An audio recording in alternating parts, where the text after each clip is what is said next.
naa bu ñuy jeexal ñu wax ci procédure si processus électoral bi ñu enclenché.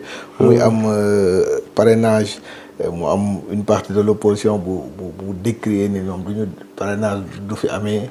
am ñenn nit ñi nga xamante ne seen tour nekkatul si fichier électoral bi ñu ne ñoom dañuy nekk candidat. yow en tant qu'acteur politique chef de parti lan nga gisee loolu. voilà donc da nga ma poser question bu am solo parce que bon c'est vrai que man Dieu a fait que ces dernières années j'ai toujours participé ci dialogue ak cadre de concertation yi y compris commission politique du dialogue national bi mujj a am waaw te bi mujj a am boo xoolee le code électoral bi mooy dernière version bi c'est le code de 2021 voilà te code 2021 bi nii bokk na ci code yi nga xamante ni nii ci lañ introduire parrainage li may wax ci élection législative et c'est important ça veut dire que li nit ñi bàyyi ba ci cëppaandaw gi nii naan non parrainage du am alors que xam nañ depuis année dernière que élection législative day am parrainage parce que loi moo ko wax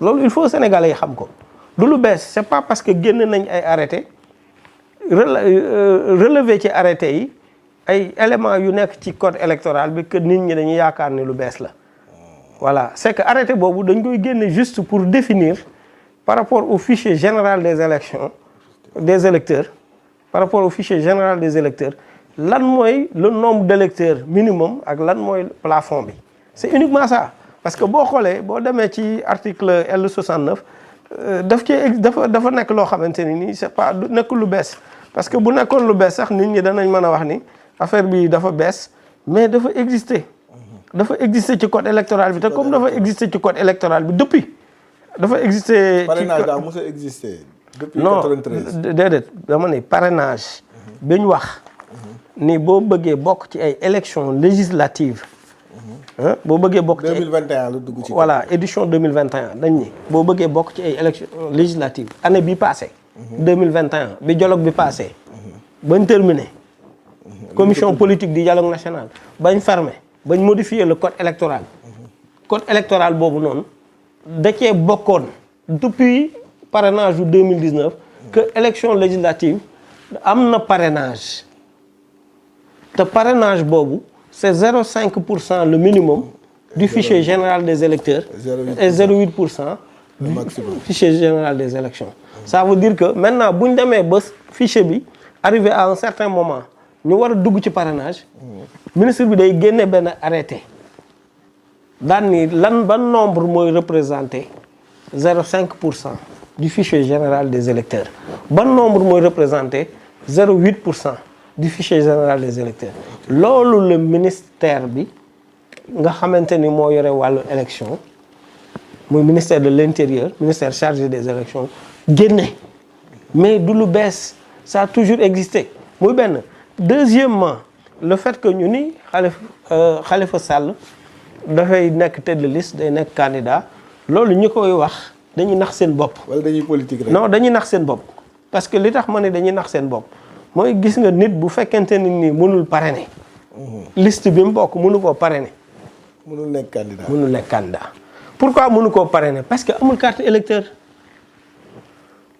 amul woon carte électeur 2019 amul carte électeur ci révision exceptionnelle bi passé te révision bi nii lañ bëgg a profité non donc ñu comprendre lañ bëgg a profité am benn porox ndond bu ñu leen permettre à ce que mu mën a bindu ci liste électorale yi. lu tax duñ ko bàyyi. voilà mais parce que tout simplement code électoral moo ni ak liñ ko condamné du bindu même bu fekkente ni li ñuy wax naan non bañ koy jugé binduñu ko ci loolu ce n'est qu'un benn alinéa loolu benn alinéa kese la ci article ba. mais am na yeneen alinéa yoo xamante ne ni ñoom ñoo tax bokkul woon ci élection présidentielle le fait que ñu tëj ko. voilà moo tax ma ne la waaw am na benn yeneen alinéa yoo xamante ni ñoo bokk ci même article bi. yoo xamante ni nii moo tax mënul nekk électeur. te comme mënul woon a nekk électeur ci élection présidentielle yi ba tax ñu écarté ko ndax moom amoon na parrainage yi. moom amoon na parrainage. voilà entre-temps amul benn possibilité pour inscrire parce que élection pour nga mën a inscrire sur les listes électorales ñaari possibilité la révision ordinaire wala révision exceptionnelle révision exceptionnelle ba le passé binduwut révision bii du bindu kon yaakaar naa ni kooku ku mënul parrainer sa liste mënoo nekk candidat ko bàyyi mu bind rek. non mënul nekk c'est pas possible boo ko bàyyee mu bindu mais ki sàcc ginaar wala keneen ki nga xamante ni dañ ko génne ci fichier bi parce que à chaque fois bu ñu def révision ñi nga xamante ni nii dañ leen a condamné ñi nga xamante ni nii éligible tuñu liste bi ministère de la jeunesse ministère de la justice autant pour moi da koy transmettre ministère de l'intérieur ñu génn leen ci période révision exceptionnelle bi ci liste yi donc moom kaawam noonu la demee donc quelqu'un qui ne peut pas parrainer parce qu'il n'a pas de carte d'électeur ne peut pas être candidat parce qu'il n'aura pas un numéro d'électeur celui qui n'a pas de numéro d'électeur ne peut pas être éligible. di dem kon ci benn élection bu xaw a compliqué bu violence bu ñu doon ragal mu am ci élection. non mais xam nga foofu question bu am solo nga posé xam nga cohérence dafa am solo xam nga lan mooy cohérence mooy nga jàpp ni génn nañ ci ay élection te yaa ko gagné. du dëgg. mais yow bu fekkente ne nga jàpp ni génn nañ ci ay élection te yow yaa ko gagné. te fichier bi nga permettre nga gagné man nga ni kon fichier bu fiable la parce que bu doon woon loolu mënoo gagné kon fichier bu fiable la te fichier bu fiable boobu noonu ci la nekk wut électeur yow nga accepté loolu accepté sa victoire déclaré ni ñoo gagné publiquement ñëpp di dégg. bërki démb lañ koy. voilà ñu déclaré ni ñoo gagné publiquement ñëpp di génn ñëpp di dégg ci fichier boo xamante ne nii mooy fichier bi existé. kon yaakaar naa ni ñooñu buñ gañee ñu jëm ci ay élections ci code boo xamante ni nii existe na depuis 2001 te fañ ko waroon a xeexee mu ci dialogue politique bi xeexewuñ ko fa ñu bàyyi ba ay élections ñëw. est-ce que nekkul seen dialogue boobu c'était pas très sincère. waaw mais loolu c'est autre chose mais dans tous les cas dialogue boo gis. am na dialogue boo gis day am point d'accord am point de désaccord. am point yoo xamante ni ñëpp d'accord nañ ci comme niñ d'accord woon ni le maire est élu au suffrage universel direct xam nga loolu ñëpp d'accord nañ ci. waaw ñu d'accord woon ni bon liste proportionnelle liste majoritaire 45 55 et cetera d'accord ci pour la ville il faut une liste proportionnelle xam nga yooyu yëpp lu bees la. kon dialogue bi am na lu mu jur mënuñu wax ni c'était pas sincère. mais dans tous les cas dialogue négociation la. liñ d'accord dañ koy d'accord li nga xamante ni existé woon na. ci code électoral bi buñ d'accordul ñu bàyyiwaat ko ci code électoral bi et c'est ce qui s'est passé. loolu mooy li am donc ça veut dire que article bi nga xamante ne nii mooy permettre à ce que nit ki pour mu mën a bokk ci élection moo xam parti moo xam coalition de parti moo xam candidat indépendant il faut nga wuti parrainage.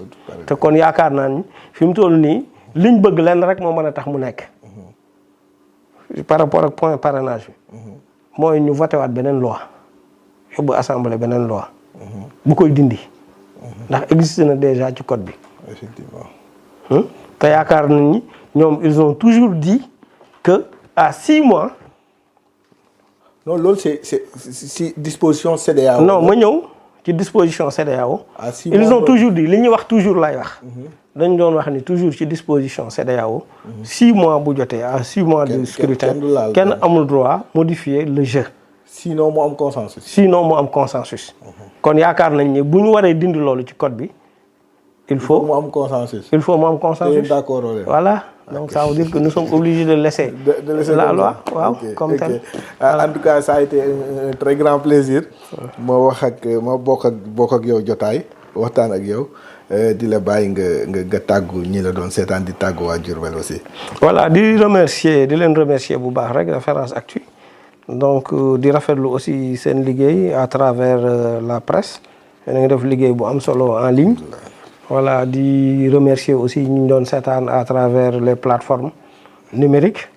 di nuyu aussi suñ mbokk Diourbel di profiter ci occasion bi pour nuyu aussi suñ ministre le ministre Dame Diop nekk nit ku baax. koo xamante ni toujours sama discours mooy ku bëgg président de la république man gëm naa ni réew mi bariwul ñu ko fi gën a bëgg président de la république Macky Sall. voilà parce que yàgg naa ak moom te lépp loo xamante ni nii mooy yitte président de la république mooy yitteem te relation boo gis confiance daf ci am solo. kon yaakaar naa ni occasion la aussi pour nga nuyu ko nuyu waa Diourbel yëpp nuyu les militants de notre parti, le parti Rassemblement pour la Vérité Dëgg Moo Wóor, nuyu aussi tous les agents de la direction de l'emploi et du ministère de l'emploi, de la formation professionnelle, de l'apprentissage et de l'insertion. Ok, merci monsieur le directeur. mu nekkoon suñu gan di monsieur Modou Fall di directeur de l'emploi nekk président parti Rassemblement pour la Vérité Dëgg Moo Wóor nekk responsable politique à Diourbel moo nekkoon suñu gan ci seen émission gan gi.